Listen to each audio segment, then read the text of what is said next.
I didn't have enough money to get back to France, which at that time I did consider my home, Paris. And so I just happened to know someone who knew someone who was starting to make a movie, was starting pre-production on a movie called The Couch Trip with Dan Aykroyd and Walter Matthau, although they hadn't yet been cast. And he said, hey, why don't you go meet my producer friend, talk to him, maybe they can hire you. And so they hired me as a PA, and I needed money. And then, Michael, the director, Michael Ritchie, and I hit it off, and I ended up working for him for several years. And it was interesting. I learned a lot. And, in fact, I ended up working on screenplays with Michael and with others, and then eventually selling some screenplays of my own, although none of them has been produced. But we made some decent money from time to time. And I learned a lot about dramaturgy, and about how to develop characters and structure things in the most effective way so that you can tell an effective story. And, the other stuff that I kind of thought I had learned earlier in my life about style just kind of stayed in the background during that time, but I learned additional technique about writing. So I feel it served the purpose. Yeah, I mean, I think there's nothing like a film play, a screenplay to learn discipline and structure. Yeah, I agree with you. Although I think, there's a lot of kind of very simple-minded thinking in Hollywood about structure. People love to throw these terms around like 3 acts and things, and they think it makes them sound smart or like they really know something about structure. But, a good story is a very complex thing. And even if you can say, that it has a beginning, a middle, and an end, there's a lot more to it. And but I did learn a lot in the film industry. Did. So I have mixed feelings about the thing, but everything serves a purpose. I have an Orthodox rabbi friend who did not see many movies growing up, and only in the past few years as he started to watch movies. And he called me the other day and he said, I learned in movies that if it ever shows like a knife at an early scene, it will always be used later in the movie. Yeah.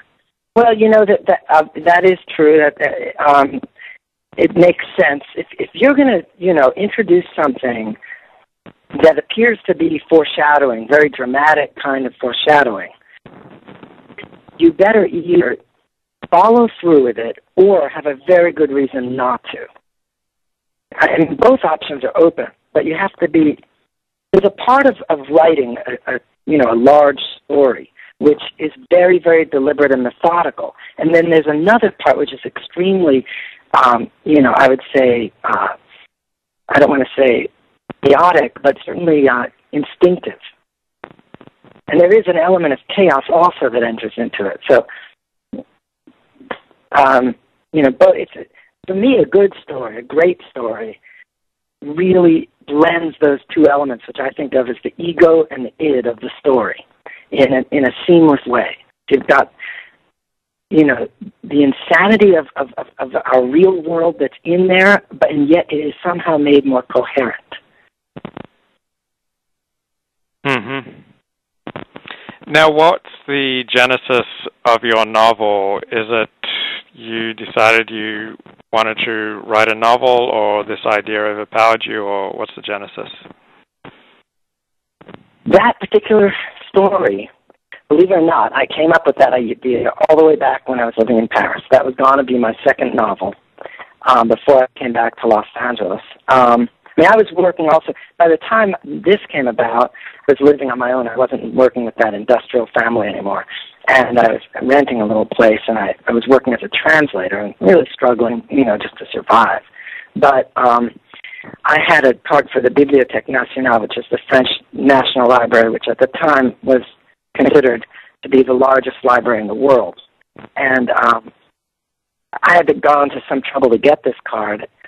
Well, it had happened to me in a kind of surprising and happy, fortunate way for me. And so I felt so privileged I would spend a lot of time every day sitting in there reading whenever I could.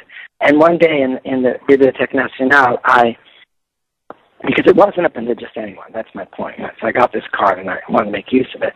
And I came across a list of the original sailors sailed with Columbus in 1492 on his first voyage of discovery. And in that list, there was one name. Every name had, where the person came from, what he did on board. But there was one name who served no purpose at all on a sailing ship in the 15th century, and his name was Luis de Torres. And he was dead weight, which was a very, very uncommon thing.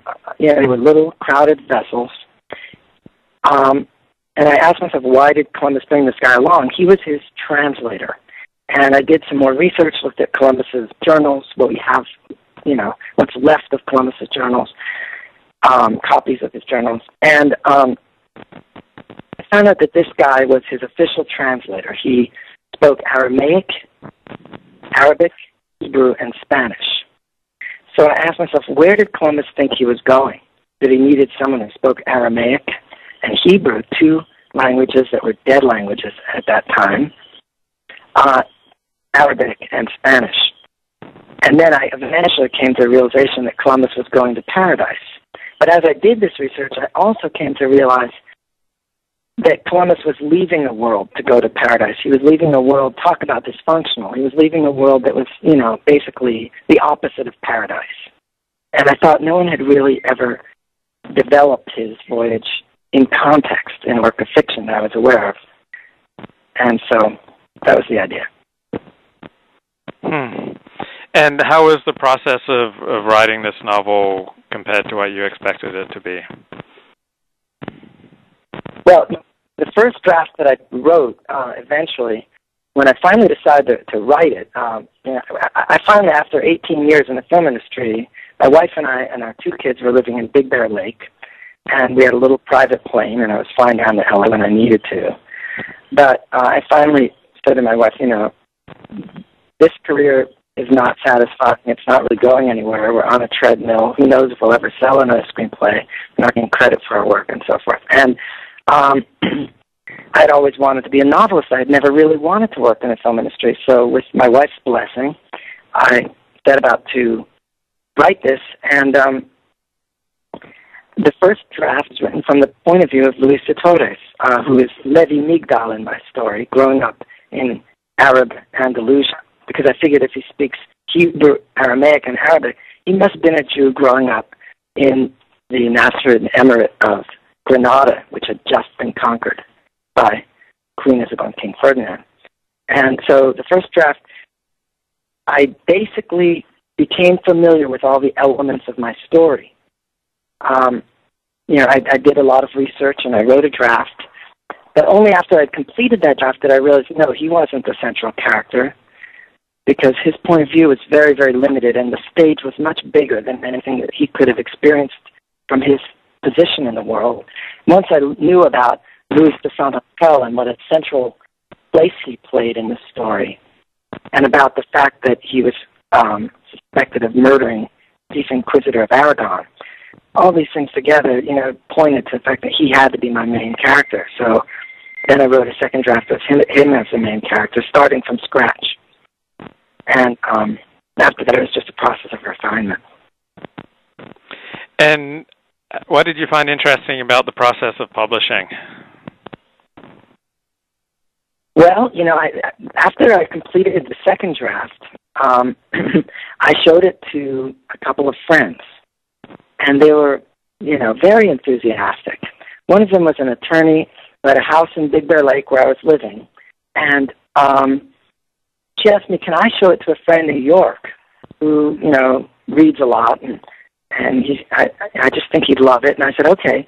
She sent it to a friend in New York. A few months go by, and he says to her, he asks her, can I show this to my next-door neighbor who is a big publishing industry personality? And I said, great. So she showed it to him. Well, several more months go by, and then I get a call from this guy who's I don't know if he'd want me to use his name or not, so I guess I won't, but he's a big shot at one of the major publishers, in charge of international sales for this major publisher. And